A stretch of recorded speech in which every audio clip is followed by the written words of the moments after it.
안녕하십니까? 똑똑 오늘의 세계사 성우 양학입니다. 오늘은 어떤 이야기가 여러분을 기다리고 있을까요?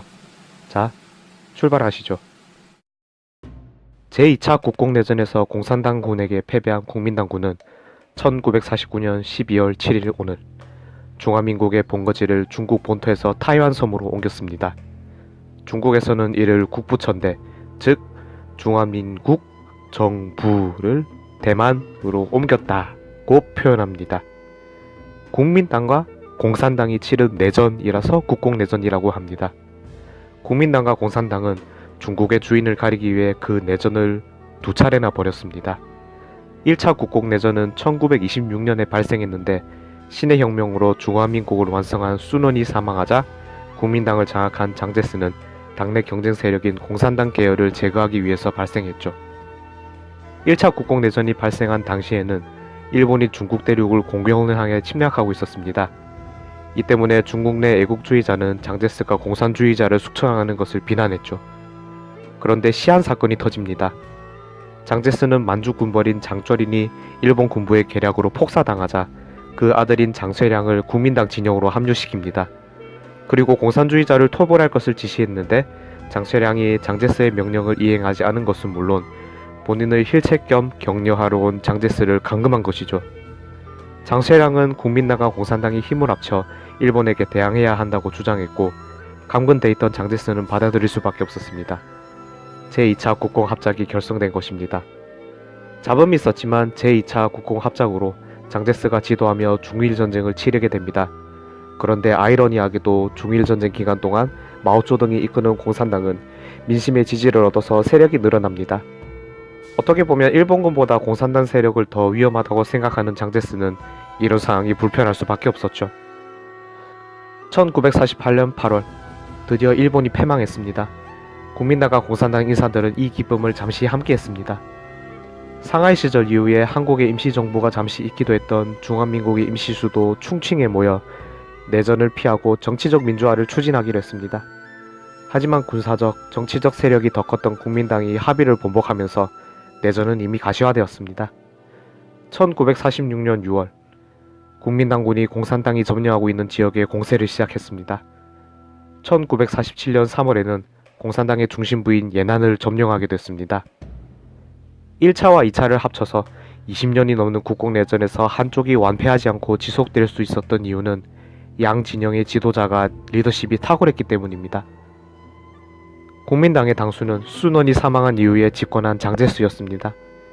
중국 동부의 동중국해에 접해있는 저장성에서 1887년에 태어난 장제스는 약관의 나이에 일본 육군사관학교에서 유학하고 1911년에는 청년군관으로 청나라를 타도하는 신의 혁명에 참여했습니다. 장제스는 이후에 순원의 신임을 받고 중화민국 군 총사령관에 임명되었고 중앙정부의 통제를 받지 않고 난립하던 중국 북부의 군부를 타도하고 북부를 완성했을 정도로 군사 지도력이 탁월했습니다. 장제스보다 6살 어린 공산당의 지도자 마오쩌둥은 중국 내륙인 후난성의 부유한 농가에서 태어났습니다. 16살에 가부장적 삶을 강요하는 아버지의 뜻을 거스르고 가출한 특이한 이력도 있죠. 그러다가 신의 혁명이 터지자 역시 혁명군에 참여했습니다. 1920년에는 중국 최고의 공산주의 사상가인 천두슈와 만났습니다. 이 만남은 마오쩌둥의 삶을 완전히 바꿨습니다. 마오쩌둥은 노동자가 각성할 것을 주장한 마르크스 레닌주의를 중국 농업사에 접목해서 마오주의를 주창했습니다. 1930년대에 장제스가 공산당을 토벌하기 시작하자 마오쩌둥은 공산당 근거지인 중국 남부의 장시를 버리고 공산당군인 홍군을 이끌었습니다.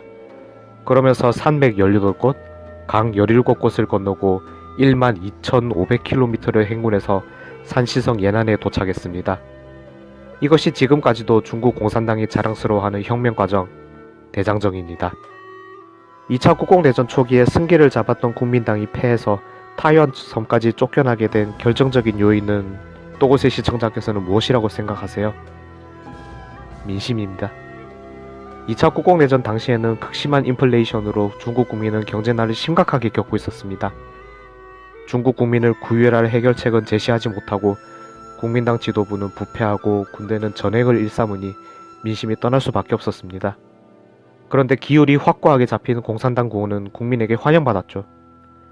1948년 11월 만주에서 공산당군이 국민당군을 격파하자 전세가 역전되었고 1949년 1월에는 청나라 수도였던 베이징이, 같은 해 4월에는 중화민국의 수도 난징이, 이어서 5월에는 상하이까지 공산당에게 넘어갔습니다.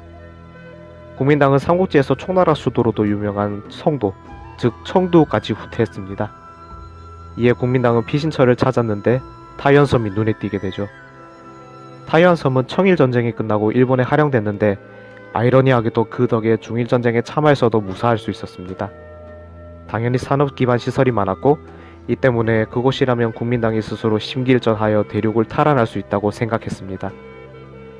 하지만 1949년 12월 7일 이후 지금까지도 타이완 정부는 대륙에 돌아가지 못하고 있습니다.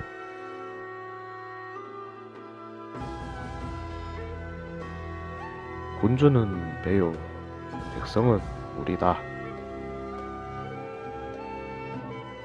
물은 배를 띄울 수도 있고 배를 뒤집을 수도 있다.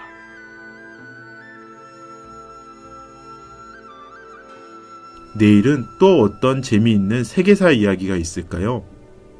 똑똑 오늘의 세계사는 여러분들의 관심으로 만들어집니다.